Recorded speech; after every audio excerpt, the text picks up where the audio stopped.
The biggest threat to beat makers and producers is not Content ID. It's not AI beat generators. It's not even the systematized method in which record labels delay payments to producers whose work has already been released. It's none of that. In my 15 plus years of experience as a professional beat maker and music producer, the number one threat to producers is our own self-hatred. Let me explain what I'm talking about. I think the most obvious example of this is this recent post by Sound Oracle. Shout out to Sound Oracle. This was an Instagram post. And in that Instagram post, he posed the question, if your favorite rapper wanted to work with you, but didn't want to pay for the beat and did not want to give you anything, any equity in the song, that means no writer's share, no publisher's share, no master points, no master equity, would you still do it?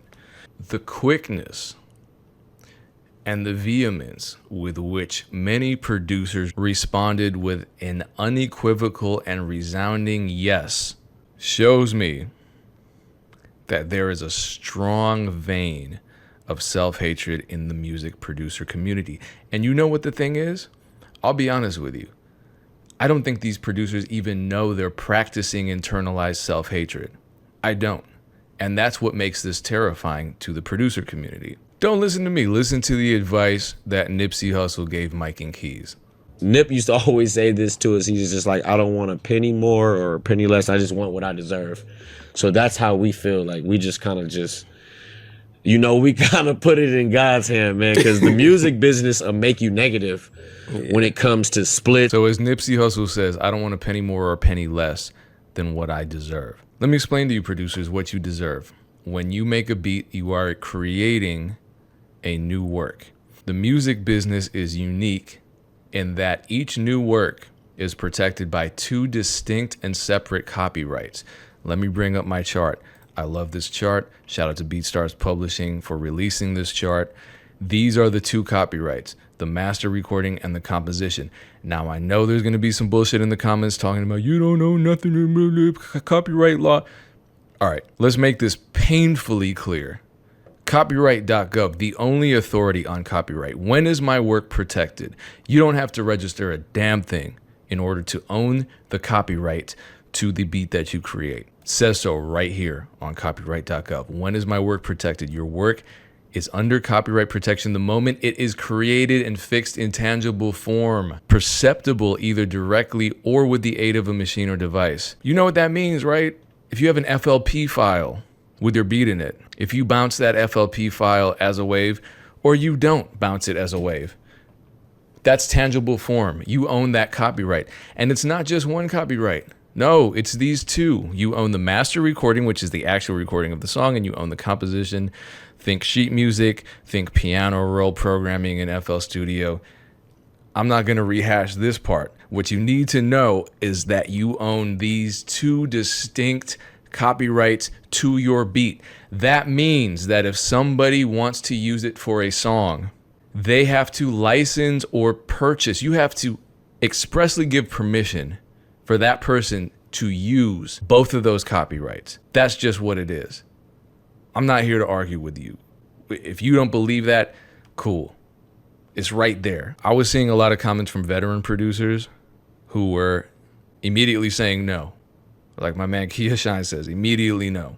Daniel Did It responds, you'd be silly not to. The other option is not producing a song for a major artist and also not getting paid. In what world are there only two options? In what world? Eamon Jackson says, I hear a lot of people saying no with emphasis. I'm saying hell no with emphasis. But that couldn't be the furthest from the truth. When you don't yet have much leverage, you can obtain leverage in an instant. If Jeff Bezos said to you, hey, I want to use this product of yours that you create new ones of several times a day, and you get 0 shares, but you will have full credit in every publication and outlet that it came from you, so tomorrow you have more leverage than you can handle, okay, would it still be a bad decision? That's a terrible analogy because, again, creating a product doesn't entail two distinct copyrights with royalties, and that would also be a stupid thing to do if simply allowing a like the richest guy on the planet to exploit you when he doesn't have to just to get your name out there. That's ridiculous. This culture of working for some rich person, working to get someone else rich while getting nothing in return. I'm just going to say it, it's fucking sick. And when Aubrey Plaza does this cute little sketch about how internships are bullshit, we're all like, oh, haha, this is amazing. This is so deep. This is so insightful. And then we as producers go on the internet and we're just ready to allow ourselves to live for the satisfaction and benefit of others while getting nothing in return. It's a goddamn shame. Now, let me just answer the question posed by Sound Article. If my favorite artist asked me to produce a record for them, would I do it for free and zero equity? That scenario would not come up. But the fact that there are those of us out there, and a good contingent of the producer community is saying, yes, absolutely, you'd be stupid not to work for free with zero equity. It shows that this isn't only going to apply in this hypothetical situation that will never happen. Jay-Z will never ask you to produce a beat for him, and if that's your favorite rapper, and not give you an advance, and not give you publishing, and not give you master royalty points. It's just not going to happen. Like, people really tend not to be that evil. There are situations in which it does happen, and I'm not here to celebrate those situations. I'm here to shine light onto them so that you can avoid these situations.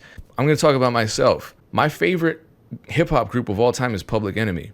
Chuck D has called me on the phone. It was these amazing, like, the fact that I worked and communicated directly with Chuck D and Public Enemy was amazing. And it is amazing. I was on their most recent album. And did I get paid for it? Yeah. Did I get equity in the publishing? Yeah. That meant when that track got licensed to ESPN, I was paid via that sync license based on what ESPN was offering Public Enemy because I had equity in the song. This is my favorite hip hop group, but I'm not going to lie to you. If they had said, you know what, we're not going to pay you for this beat. We're not going to pay you in advance, but you get equity. Yeah, okay. Sure, because when ESPN comes along and offers $5,000 for a sync deal and I own 25 to 50% of that record, I'm still getting some money. And I'm a part of my favorite hip hop group of all time's legacy. But them saying, you know what, we're not going to pay you a cent up front and you don't get any equity in the song that you created along with us. Why would I do that? Like I said, I've brought Clyde Stubblefield up before. I think it's absolutely disgusting that James Brown died a multimillionaire and in death, his family had to create a crowdfunding campaign to pay for his funeral expenses. And realistically speaking, he created the quintessential hip hop beat. If it weren't for him, we wouldn't have the sound that defines at least the musical part of our culture. Why would I celebrate that? Why would I eagerly rush to my own exploitation? Why would I encourage others to do the same? Just to get credit? What does credit mean nowadays? You might get your name on the Spotify credits that people aren't even looking at. How much is credit worth to you? Equity without the credit is worth far more. I'll tell you why. The casual fan listening to a track, they don't care who produced it. They're not buying your beats. They're listening to the song because it's their favorite artist. So who matters in these situations? Someone checking the credits, who matters? A&Rs, publishers, right? Because if a publisher sees that your name is on a record as a co-writer, they might offer you a deal. And if that song is a hit song, they might offer you a 6-figure deal. But when they find out that you took 0% equity, like a moron, there goes that offer. And people think you're going to leverage this credit into something bigger. Let me tell you what I can leverage. If I have equity on a song and I'm a co-writer and, you know, the rapper isn't, shouting my name out or featuring my name prominently on the song, that generally doesn't happen unless, you're like this huge, like you're a Metro Boomin or something. And we're talking about people in this hypothetical scenario, we're talking about quote unquote no-name producers. I don't like that term, but for all intents and purposes, that's who we're talking about here. If you produce a Jay-Z record, right, and you get even 30% underlying composition equity, you need to be a marketer for yourself. You need to be that bullhorn for yourself. You need to reach out to these media outlets for interviews. You need to post the social proof. You need to amplify your involvement in this project. That's not Jay-Z's responsibility. Jay-Z fulfilled his obligation by paying you for the beat and by giving you a fair bit of equity in the beat. He doesn't need to plaster your name everywhere, nor does his label. But guess what you have? You have equity in a record that might be worth hundreds of thousands of dollars. Like, this video is quick. It's not really quick, but it's not something that I want to dive too deeply in, because this is going to be an ongoing conversation, and I want to have conversations with producers, lawyers, etc. about this, because I really do believe that this is the biggest enemy of producers. But for example, I produced a hit song. I co-produced a hit song.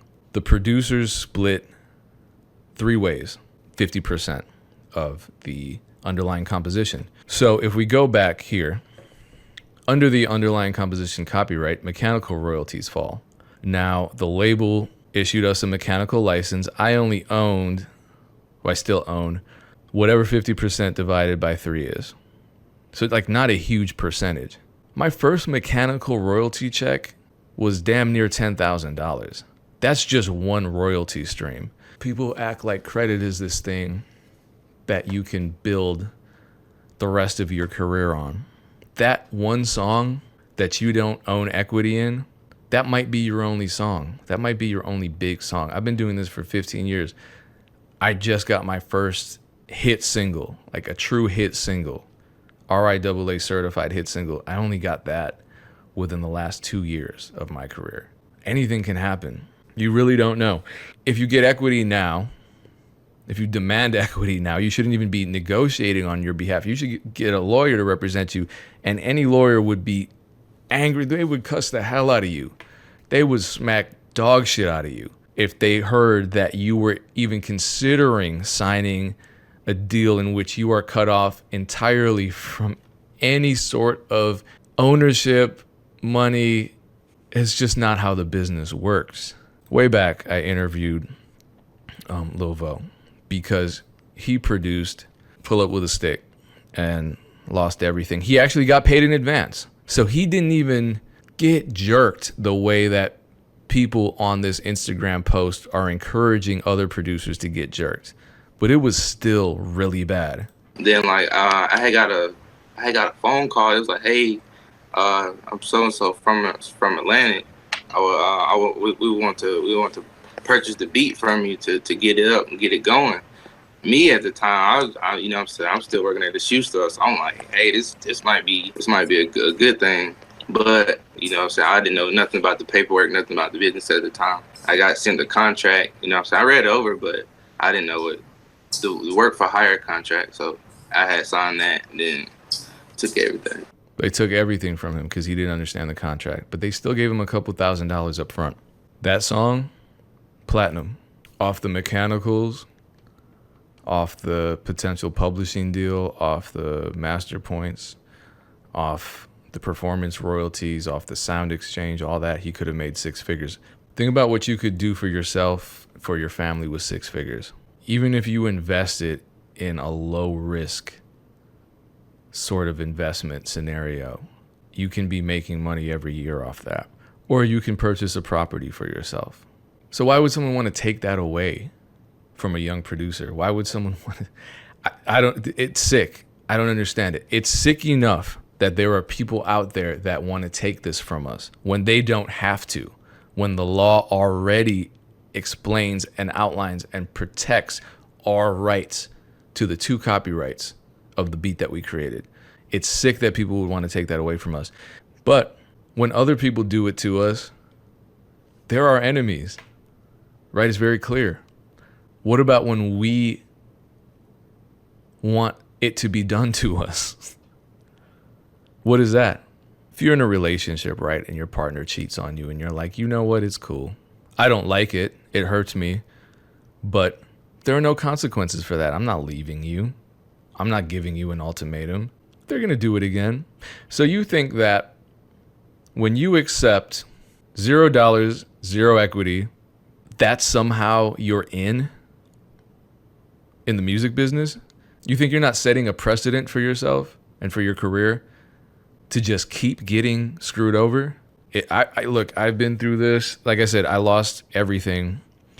Not everything. I lost my equity in my very first placement because of a sample. It was because of a sample. All right. I did that to myself. Right. I still got paid in advance. Still got royalty points. This was my first placement ever. I'm a young guy working at an office, just graduated college. Def Jam. Young Jeezy's one of their biggest artists. This is a platinum album. Kanye's on this album. They offered me a contract. It wasn't a great contract. My lawyer let them completely screw me. He didn't do shit. He didn't protect me from anything. He didn't advocate for me. And even with that boilerplate contract, that in retrospect wasn't a great contract, I still got $4,000 and 3 equity points, 3 master royalty points in the record. And we got people saying, oh, take 0. That's how you build up your career. You're stupid if you don't take 0. Like, what am I not getting about this conversation? I hope this never happens to you. I really do.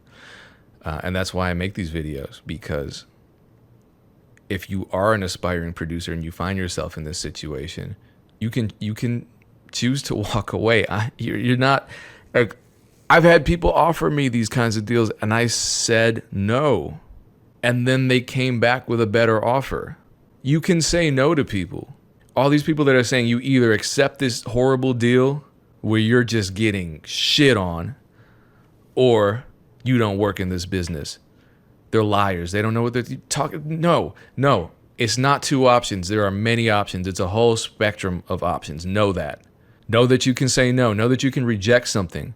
Even if you reject something and they don't come back with an offer, they're like, cool, you don't want to be I don't want to use the word slave. You don't want to be exploited by us?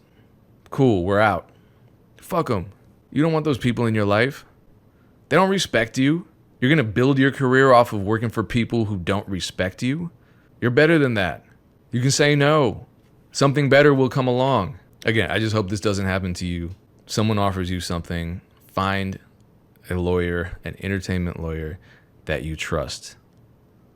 Have people around you, have a community of people around you who, like me, will tell you what your worth is, what your value is, and not let you screw yourself over. Trust me, for the people to whom this has happened, they're not looking fondly back on that and being like, ha ha ha, that was great. I got fucked. That was awesome. So I wish you nothing but success. I really do. I mean that.